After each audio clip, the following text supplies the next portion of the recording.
2019.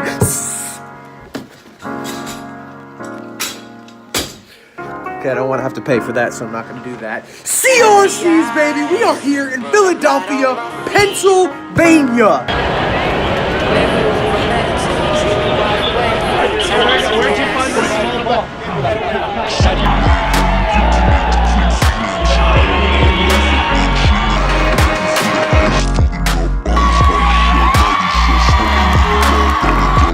Philly, baby, the city of brotherly love. I can tell you one thing, though, there ain't gonna be a lot of brotherly love going on because this is showtime, baby. This is gridiron type stuff. This is down to the last second. Rugby Sevens magazine, Sevens life, do or die, the last Sevens tournament of the college season. Come on, is anybody else hype out there? I am hype, and I'm not even playing, but I'm hype. Don't be surprised if I just blindside one of you freaking kids running down the sidelines. I'm just kidding. I'm not going to do that. Please, whoever approved my credential, I'm just saying now I won't do that. I promise that I will not. You never know. 8 out of the top 10 D1A rugby teams are in the men's bracket. A couple other names, UCLA in the 12 spot, Kutztown in the 13th spot, Bonnie in the 14th spot, Iona in the 17th spot, Wisconsin in the 18th spot. I mean, you got a lot of great teams here. Sure, there's a couple teams that are missing, like AIC, who finished second at the last week's USA Rugby Collegiate Sevens National Championship. Phenomenal job by those guys. Buzz City, it would have been cool to see them in this. They're not. GCU, Central Washington, Davenport, Notre Dame College, Arkansas State, and we could at least say that the top 5 are here in Philadelphia, Pennsylvania. Let's go! First, let's talk about Cal, baby! Let's talk about Cal! 5 times in a row. 5 CRC titles in a row, and then last year, they didn't come. Where's Cal? Why isn't Cal at the CRCs, man? They gotta defend their crown. They gotta defend their title. Man, why isn't Cal here at the CRCs? They weren't here. That's okay, because they're back, baby. They're freaking back. Players like Elliot Webb, Christian Dyer, Nick Mearsham, Troy Lockyer, Jack Clark. All of them are beasts, baby. If he's got you. Cal has an all-time Sevens record of 105-14. What? Yeah, I'm going to give you my picks at the end of this video, or maybe I'll even do it in the middle so that you have to keep watching and then like click that little scroll thing to see where I gave my predictions, or maybe I won't do it at all. And I see what you did, CRCs. They put Cal and Life in the same exact bracket. What? At first, we're like, wait, so the D1A National Championship game features Life and Cal, and they're in the same exact pool? What? How could that happen? But I like it. I like it. I am okay with it. I'm okay with it. Drama early on. Give the people what they want. Give the people what they want. Plus, 2 teams will have wild card spots out of the pool. And now here's where this could backfire, because if Life and Cal both don't make it through because of some weird point differential, because some powerhouse ran some other team off the pitch, and for whatever reason, Cal and Life doesn't advance together, that would be a bummer, and this would backfire greatly because both of those teams need to be in the quarterfinals. Period. Cal and Life are going to win both of their first matches, and then they're going to have a pretty tight match in that pool play, which may work out because then neither one of them are going to have like this big point differential separation. But they better come with it. They both better come with it in game 1 and game 2. You cannot rest guys in these games, because if you play with fire and then you get burned in that final pool play game and you didn't have all your starters in and you weren't running up the scoreboard, you may end up not making it to the quarterfinals, and that would be crazy. Make it to the quarterfinals. Watch out, watch out, watch out, watch out. We got freaking beast mode Harley Wheeler. He steals people's food right in front of them, and then he sits down in Indian style and eats it right in front of them while they watch. This man is a savage. If you get on the train tracks, you will be run over, and if you're not run over, you're going to feel the burn of a train. You're going to feel the weight of a train taking you to the ground with him. So be ready. But enough about Cal and life. Let's talk about the defending champions, Lindenwood University. Cal didn't show up last year. Lindenwood took full advantage of it. Doesn't mean if Cal didn't show up, Lindenwood could have won anyway, because they could have, because they did at the USA Rugby Collegiate Sevens National Championship last year. It was a battle between Lindenwood and Cal, and it was a great showdown, but Lindenwood came out on top.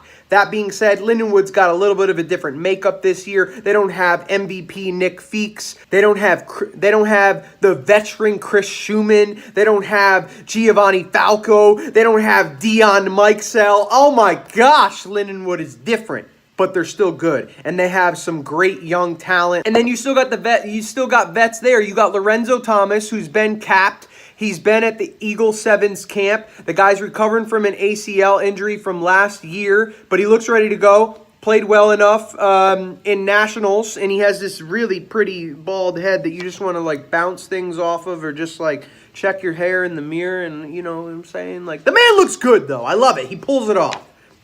Then you have Christian Rodriguez, who's just a freak of nature. Mighty Mouse. I know he doesn't like that, but it fits perfectly. Mighty Mouse. Miniature Hulk, whatever you want to call him. He's an orchestrator. He knows the game very well. He is a veteran on the pitch. He's calm, cool, and collected. And to top it off, Wesley freaking White. Wesley White, he put 4 tries down in the national championship for college sevens last week. And I think that he had like 12 overall for the weekend, maybe even more. White, beast mode on the wing. This guy loves the fend, so if you get too close, you will meet his palm. Let me know how many of those lines that he has on there so he can make predictions and all that weird stuff. Anyhow, Wesley White's going to fend somebody this weekend, and it may be you. Where's it? You. It'll be you. Okay, so in Pool A, Lindenwood, Virginia Tech, Clemson, Temple. Very simple. Lindenwood is going to win this pool. No doubt about it. But right now, they're actually still in Missouri from what I hear. They're still in St. Louis from what I hear. They've had some crazy travel issues, and it's been like 30 hours. But they're going to have some extreme jet lag. No excuses, though. Down to the last second, baby. Train in the airport. I know Macy's got them running laps in the airport, and security's getting on them. But it doesn't matter, because they're here to win.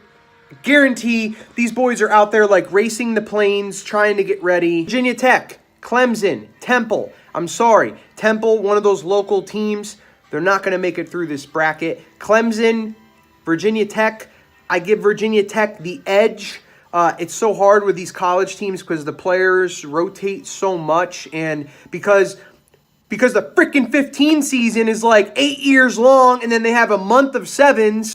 Pool B, UCLA, Penn State, St. Bonaventure, and Notre Dame. Don't think Notre Dame is going to make it through.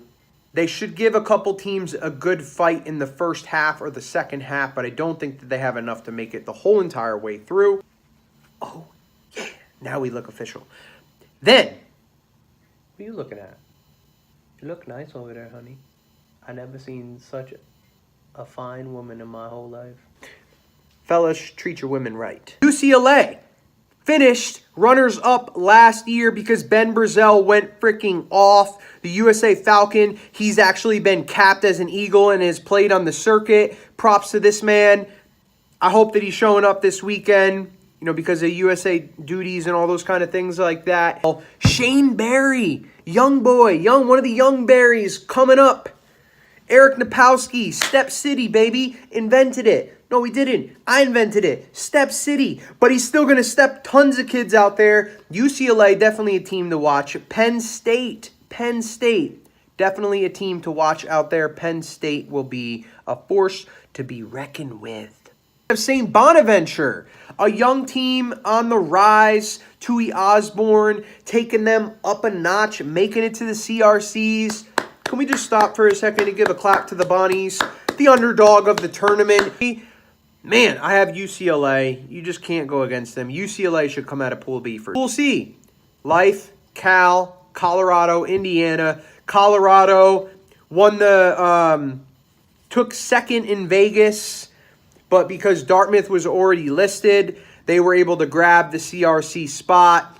It's a great story. It's an incredible story for Colorado to get to this point. I remember covering them the last couple of years, and they weren't even touching, peaks like this. So bravo to Colorado for getting here. But in my opinion, that's all that's going to happen. They're here. Indiana. Gosh, they lost so many great seniors, and it's going to be very tough for them to compete in this bracket. I have Cal.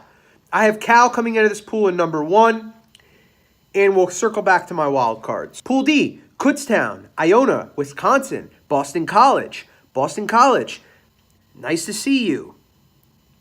Great to be here. That's about it for Boston College. I'm not trying to hate or anything. I'm just speaking the facts, baby. I'm just speaking the facts. And if somebody's got something to say, then show up and beat somebody and then come talk to me. Anyhow, Wisconsin. Oh my gosh, I ate my words so many times from Wisconsin last year. I kept saying that they would lose. They'd be in these tight matches, and they just kept pushing through in nationals and the CRCs. That being said, it is a new year, and once again, I am going against Wisconsin. I'm sorry, boys. I love you, and I hope that you prove me wrong again and that I eat my words, but I have Kutztown because DeMonte frickin' Noble is here, baby! Step City, bowling ball. With if you go bowling and you have that, like, somebody with one of those mean hooks, like, it's like just for no reason. They don't even put their fingers in the ball. They just pick it up with their hand and they're like, and it's got this, like, ridiculous mean hook. That is DeMonte Noble, and you just never know when the hook's going to happen. So get ready for DeMonte Noble, explosive player. He's so fun to watch. That being said, I'm not taking away any of the rest of the Kutztown team because the rest of the Kutztown team is incredible as well. Some really top players over on that team. And I believe that they will win this pool. Last team in that pool, Iona. Another team that, in my opinion, probably made me eat my words last year. They are a fighter. They love the underdog mentality. They love to shock people. They love to punch you in the mouth and come out and say, we don't give a crap what your rank is. We're just going to pop you right there. And we're going to try to take this whole entire thing. And I love that about them. I love it. Maybe a wild card team. But Kutztown or Iona, those two teams will probably decide the pool. Pool E, Arizona, St. Mary's, Fordham, St. Joseph's. St. Joseph's, Fordham. Great to see you. I hope that you do well. Arizona, last week in Nationals, they had Fabian Lumstead, Matt Rogers, and John Rogers were not playing. I think John maybe played one match. But if all those boys are back, if they're back and they're playing and they're healthy and they're able to give it a go, then they're going to be a very dangerous team here. Because Arizona has so many young boys too that are coming up that played great at last week's Nationals. So watch out for these young boys to really blend in with some of the heavy hitters like Matt Rogers and Fabian Lumstead. I think St. Mary's takes it. Aaron Matthews, baby. He's a dog. I'm sorry, that was a terrible bark. They've been a powerhouse for a very long time. It's great to see them here at the CRCs. It will come down to Arizona and St. Mary's out of this pool. Pool F! Pool F, baby! Wait, actually, I have to correct myself. The Pool E champs will be Seppi Sevens, baby! Pool E champs! All right, I'm done. Final pool. Holy crap, so many pools. We swimming all day long. Pool F, Dartmouth, Army, Navy, South Carolina. Gotta love the Army, Navy. bracket. Gotta love the Army-Navy battle that's going to go on with that. And that could decide maybe a wild card. Not sure. Maybe the pool. Maybe the pool. It's going to come down to Dartmouth, Army, and Navy. Like these, anything could happen right here between these three teams. Out South Carolina, I just don't think that they have enough to really, win this pool. I think that maybe they would shock one of the other teams and they'll get a W. They'll get in the win column, but I don't think that they have enough to go the whole way. So I'm going to take Dartmouth. Dartmouth is going to win this pool. So my picks: Dartmouth, St. Mary's, Kutztown, Cal, UCLA, and Lindenwood. And my two wild card teams, which, like I said in the beginning, this is just crazy because you just don't know like how all this is going to end up with point differentials and who beats the crap out of who to be able to make things happen. But my two wild cards are Life and Arizona. If I had to pick two others, it would be Iona and Penn State. Anyhow, we'll see you this weekend at the 2019 Collegiate Rugby Championship, baby. We've got some powerhouses in the house. Some fun this weekend. Come on, Philly, stand up, baby. Bring out the guns. Enough with this hugging and kissing and brotherly love stuff. We going for it. This is the CRCs. Sevens life, down to the last second. Rugby Sevens magazine. We there. Never move or meditate, dream wide awake for the times I can't sleep.